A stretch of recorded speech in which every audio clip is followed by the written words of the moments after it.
Chapter 13. Run as fast as you can. Still moving quietly so as not to wake her sister, Anna Marie sped down the stairs and through the kitchen door. Her foot caught the loose step and she faltered for a moment, righting herself, then dashed across the ground to the place where her mother lay. "Mama!" she called desperately. "Mama!" "Shh!" Mama said, raising her head. "I'm all right." "But, Mama," Anna Marie asked, kneeling beside her, "what's wrong? What happened?" Her mother pulled herself to a sitting position. She winced in pain. "I'm all right, really. Don't worry. And the Rosens are with Henrik. That's the important thing." She smiled a little, though her face was drained with pain and she bit her lip, the smile fading. "We got there quite quickly, even though it was still so dark and it was difficult for the Rosens, not knowing the path. Henrik was there waiting, on the boat, and he took them aboard and down below so quickly to the cabin that they were invisible in an instant. He said the others were already there. Peter got them there safely, too. So I turned and hurried home. I was so anxious to get back to you girls. I should have been more careful." Talking softly, she brushed some grass and dirt from her hands. "Can you believe it? I was very nearly here, well, maybe just halfway, when I tripped over a root and went sprawling." Mama sighed. "So clumsy," she said, as if she were scolding herself. "I'm afraid my ankle is broken, Anna Marie. Thank goodness it is nothing worse. An ankle mends, and I am home, and the Rosens are with Henrik." "You should have seen me, Anna Marie," she said, shaking her head with a wry look. "Your proper mamma, crawling inch by inch. I probably looked like a drunkard." She reached for Anna Marie's arm. "Here, let me lean on you. I think if you support me on this side, I can make my way up to the house. Goodness, what a clumsy fool I am. Here, let me put my arm over your shoulders. You're such a good, strong, brave girl. Now, very slowly. There." Mama's face was white with pain. Anna Marie could see it even through the faint light of the approaching dawn.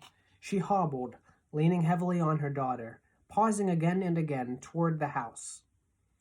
"When we get inside, I'll have a cup of tea and then we'll call the doctor. I'll tell him that I fell on the stairs.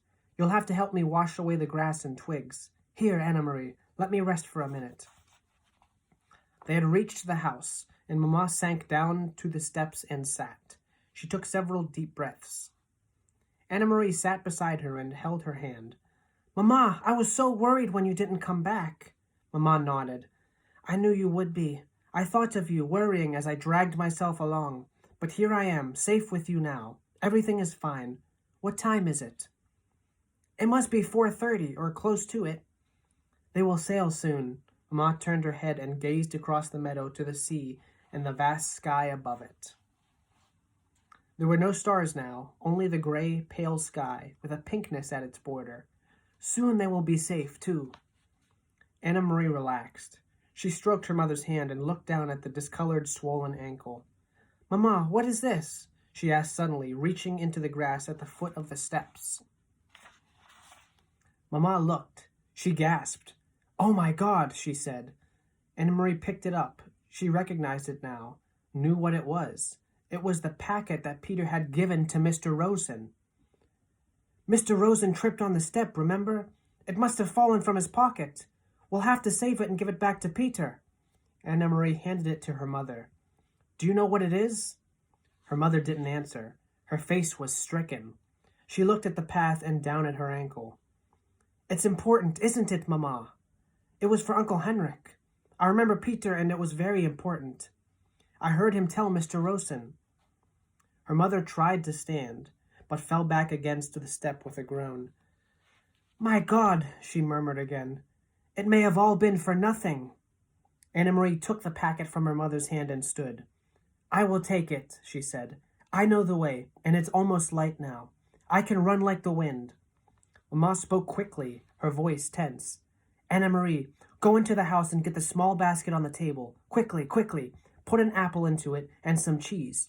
Put this packet underneath. Do you understand? Hurry!"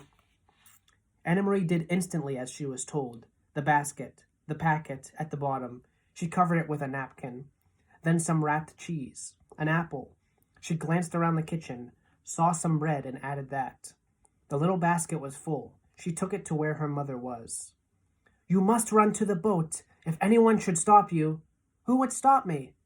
"Anna Marie, you understand how dangerous this is. If any soldiers see you, if they stop you, you must pretend to be nothing more than a little girl, a silly, empty-headed little girl, taking lunch to a fisherman, a foolish uncle who forgot his bread and cheese."